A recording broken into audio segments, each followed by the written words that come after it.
Welcome to my YouTube channel. आज हम geometry topics के ज्योमेट्री में जो लास्ट वीडियो में आपने देखा होगा, मैंने ट्रेपेजियम तक कॉन्सेप्ट डाला था, ट्रेपेजियम तक आपको समझा दिया था। उसके आगे हम इस वीडियो में डिस्कस करेंगे। आज हम सर्कल से स्टार्ट करते हैं और सर्कल के बाद एक एक करके छोटे मोटे फिगर जितने भी हैं उसके सारे डाउट्स आपको क्लियर करते चले जाएंगे। ठीक है, ध्यान से वीडियो में बने रहना। एक एक टॉपिक, एक एक शेप के बारे में, एक एक फिगर के बारे में, सभी के फंडामेंटल्स, प्रॉपर्टीज वगैरह डिक्लेयर करते जाएंगे, आपको समझाते चले जाएंगे। ठीक है, चलो स्टार्ट करते हैं दोस्तों। जैसा कि आप देख पा रहे हो, ये एक सर्कल है। चूंकि ये हैंडमेड है, हाथ से बनाया है मैंने, तो ये एक्यूरेट तो नहीं है, चूंकि मैंने इसके लिए कंपास का यूज नहीं किया है, तो ये एक्यूरेट नहीं है। बट आप इसे कंसीडर करके चलना, क्या सर्कल, क्या कंसीडर करके चलना सर्कल। देखो दोस्तों, मेन जो कॉन्सेप्ट है वो है आपको समझ में आना चाहिए कि आप जो सीख रहे हैं वो उसकी जानकारी आपके पास प्रॉपर अवेलेबल हो रहा है या नहीं हो रहा है। देखो इसे, ये क्या है, एक सर्कल। क्या है, what is this? This is circle. Circle के सेंटर में आपको पता है, विदाउट सेंटर तो सर्कल ड्रॉ ही नहीं की जा सकती। तो एक ये सेंटर है, इसे हम क्या बोलते हैं? सेंटर। क्या बोलते हैं दोस्तों? सेंटर। ठीक है। और ये जो आपको बाउंड्री लाइन दिख रहा है, ये जो लाइन दिख रही है, इसी लाइनिंग पे दोस्तों अगर कोई गर्ल्स या बॉयज यहां से रन करता हुआ स्टार्ट करेगा, रन करता हुआ ऐसे राउंड मार के यहां तक वापस आएगा, इस बाउंड्री लाइन को क्या बोलते हैं? इस बाउंड्री लाइन को कहते हैं दोस्तों सरकमफेरेंस। सरकमफेरेंस क्या बोलते हैं?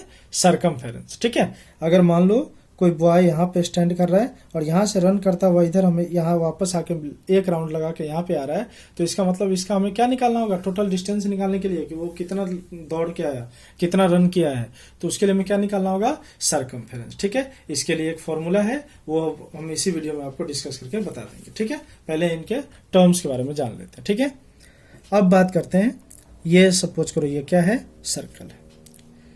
थोड़ा हल्का ज्यादा टेढ़ा बन गया, फिर से प्रयास करते हैं। एक ये क्या है आपके पास? सर्कल है, राइट। ये आपका सेंटर है।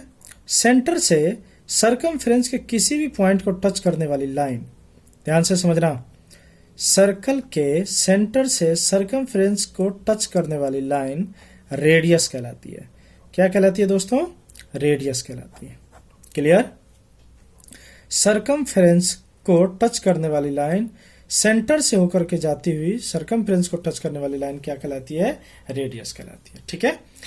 और रेडियस का डबल इस तरफ से सरकमफ्रेंस, इस तरफ के सरकमफ्रेंस एंड से इस तरफ के सरकमफ्रेंस एंड को मिलाने वाली लाइन जो सेंटर से होता हुआ जाए, जो सेंटर से होता हुआ क्रॉस करे, उसी को हम डायमीटर कहते हैं। क्या बोलते हैं दोस्तों? डायमीटर।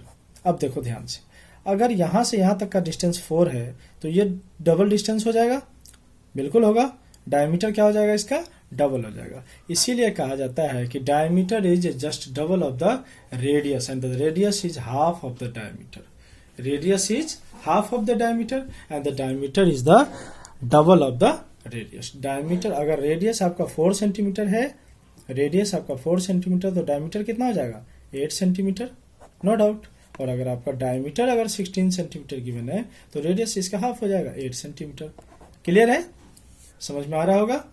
अब बात करेंगे कि अगर मैं यहां से यहां तक के लाइन को ले जा रहा हूं तो इसे तो आप कह रहे हो डायमीटर, लेकिन इसी के जस्ट बगल में मैं एक और लाइन ड्रॉ कर रहा हूं जो इस पार से इस पार तो जा रहा है, दोनों सरकमफ्रेंस को टच कर रहा है, लेकिन क्या इसे भी हम डायमीटर कहेंगे? नहीं, डायमीटर नहीं कहेंगे। तो इसका नाम क्या है? तो इसका नाम है दोस्तों कॉर्ड। इसका नाम क्या है?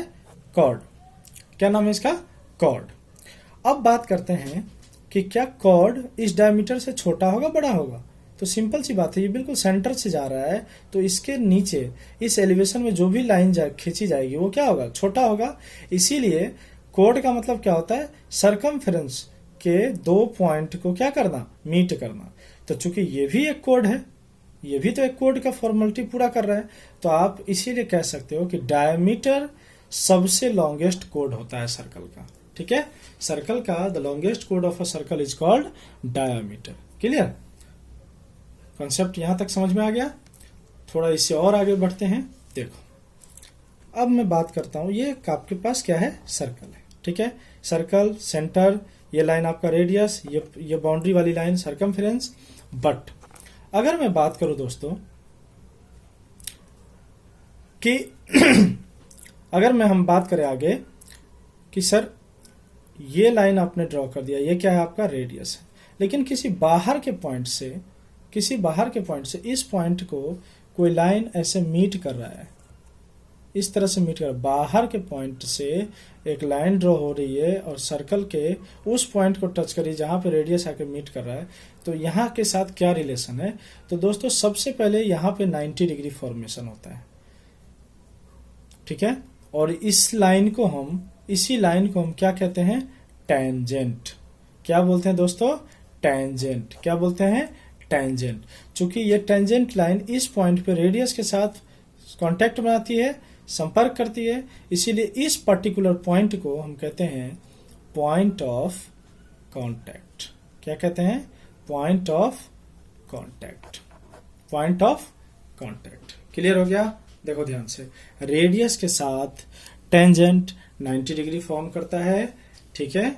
जो किसी भी बाहर के पॉइंट से सर्कमफेरेंस पे ड्रॉ की हुई लाइन रेडियस के साथ 90 डिग्री फॉर्म करती है, और जो लाइन बाहर से ड्रॉ की जाती है उसे हम टेंजेंट कहते हैं। क्या कहते हैं दोस्तों? टेंजेंट कहते हैं, ठीक है। अब इससे थोड़ा और आगे बढ़ते हैं। आपको पता है एक सर्कल है, अभी तक आपने ये सीखा है कि सर ये क्या होगा? तो कोड होगा, क्योंकि ये बीच में से नहीं जा रहा, बीच में से होता तो डायमीटर होता, बट ये इधर इस एलिवेशन में है तो ये क्या है? कोड है। लेकिन अगर ये पूरा आर पार कर जाए, इस तरह से कोई लाइन क्रॉस होती हुई जाए, तो इस लाइन को हम कहते हैं सेकेंड। क्या कहते हैं दोस्तों? सेकेंड। क्या बोलते हैं? सेकेंड। क्लियर? इसको क्या बोलते हैं? सेकेंड। नेक्स्ट सेशन में देखिए, एक सर्कल है, वापस बनाया, ये बाउंड्री लाइन सर्कमफेरेंस, बीच वाला सेंटर, अगेन ये लाइन ड्रॉ करेंगे तो रेडियस, ये लाइन ड्रॉ कर दिए तो पूरा डायमीटर, बगल में लाइन ड्रॉ कर दिया तो कोड, ठीक है। अब बात करते हैं कि सर ये सेंटर, एक मैंने रेडियस ड्रॉ कर दी, दूसरी भी मैंने रेडियस ड्रॉ कर दी, तो ये जो पोर्शन बनता है दोस्तों, ध्यान से देखना, ये जो पोर्शन बनता है, कुछ इस तरह का जो पोर्शन आपके पास सामने दिख रहा है, ये जो पोर्शन बनता है दोस्तों, ये कहलाता है सेक्टर। दो रेडियस और एक आर्क के साथ जो पोर्शन कवर होता है उसे हम क्या बोलते हैं? सेक्टर। क्या बोलते हैं? सेक्टर, ठीक है। यहां पे थोड़ा दिमाग लगा के रखना, देखना, दो रेडियस और एक आर्क के साथ जो एरिया कवर होता है उसे हम क्या बोलते हैं? सेक्टर। सेक्टर बोलते हैं। तो कहोगे कि सर ये तो सेक्टर हो गया, लेकिन ये भी सेक्टर हो सकता है, क्योंकि यहां भी दो रेडियस है और एक आर्क बन रहा है, दो रेडियस और एक आर्क के साथ ये भी कवर हो रहा है। तो देखो ध्यान से, ये भी सेक्टर है और ये भी सेक्टर है। चूंकि ये छोटा इलाका है, इसका एरिया क्या है? छोटा है, इसीलिए हम इसको क्या बोलते हैं? Minor sector. क्या बोलते हैं दोस्तों? माइनर सेक्टर, ठीक है। और ये बड़ा इलाका बन रहा है तो इसे हम क्या बोलेंगे? Major sector. क्या बोलेंगे? Major sector. क्लियर हो गया? माइनर सेक्टर, मेजर सेक्टर समझ में आ गया। अब बात करते हैं माइनर सेगमेंट और मेजर सेगमेंट के बारे में। देखो, ये आपका सर्कल, ये बाउंड्री लाइन सर्कमफेरेंस, ये आपका सेंटर से यहाँ वाली लाइन रेडियस, डबल कर दोगे डायमीटर, बगल में खींचोगे तो कोड, आर पार कर दोगे तो सेकेंड। बट मैं बात करूं, अगर मैं ये आपने क्या बना दिया? सेक्टर बना दिया, माइनर सेक्टर हो गया ये मेजर सेक्टर है। लेकिन अगर मैंने यहाँ एक ट्रायंगल फॉर्म कर दिया पूरा, मतलब एक ये कोड है, कोड और आर्क के भीतर, देखो कोड, ये कोड और एक आर्क के भीतर जो एरिया पाई जाती है उसे हम क्या बोलते हैं? सेगमेंट। उसके अंदर वाले एरिया को हम क्या बोलते हैं? सेगमेंट। लेकिन आप कहोगे कि सर एक कोड और एक आर्क के अंदर में जो एरिया है वो तो कोड है, तो ये भी तो एक कोड होगा पूरा, क्योंकि ये भी तो एक आर्क, ये भी एक क्या है? कोड, और एक आर्क के अंदर वाला एरिया है, तो इसे भी तो हम क्या बोलेंगे? इसे भी तो हम क्या कह सकते हैं? सेगमेंट। तो इसीलिए दोस्तों, चूंकि ये छोटा इलाका है, इसीलिए हम कहते हैं इसको माइनर सेगमेंट, और इस पूरे को मेजर सेगमेंट। क्या बोलेंगे? मेजर सेगमेंट, ठीक है। ट्रायंगल बनाना नहीं भी जरूरी है, आप ट्रायंगल के बगैर भी समझ सकते हैं, ठीक है। अगर ये ट्रायंगल नहीं भी होगा तब भी ये पूरा एरिया क्या हो जाएगा? मेजर सेगमेंट हो जाएगा। ठीक है। अकॉर्डिंगली जिसकी वैल्यू हमें निकालनी होगी उसकी वैल्यू हम निकाल के आराम से निकाल सकते हैं, ठीक है। अब मैं इस वीडियो में आपको कुछ फॉर्मूला वगैरह ड्राइव करके फॉर्मूला वगैरह आपको बता देता हूं ताकि थोड़ा सा बेसिक कॉन्सेप्ट करने में आपको दिक्कत ना हो, ठीक है। ओके, यहाँ कुछ फॉर्मूला मैंने मेंशन किए हैं दोस्तों। Area of equilateral triangle, area of equilateral triangle होता है √3/4 साइड स्क्वायर। क्या होता है? √3/4 साइड स्क्वायर, ठीक है। आप नोट करते चले जाना। Semi perimeter of a scalene triangle, semi perimeter of a scalene triangle S equal to A plus B plus C by 2। A is the first side, second side is B, third side is C। तो ये तीनों side का क्या है? Length है A plus B plus C by 2, ठीक है। और इसका जब एरिया निकालेंगे तो आप कुछ इस तरह का फॉर्मूला यूज करेंगे स्केलिन ट्रायंगल के लिए। अंडर रूट S जो आपकी वैल्यू आई होगी S into S minus a, S minus b, S minus c, a b c वही first side, second side, third side होगा, ठीक है। इसे दूसरा नाम भी बोलते हैं इस फॉर्मूले को। इसका दूसरा फॉर्मूला नाम है हेरोन्स फॉर्मूला, ठीक है।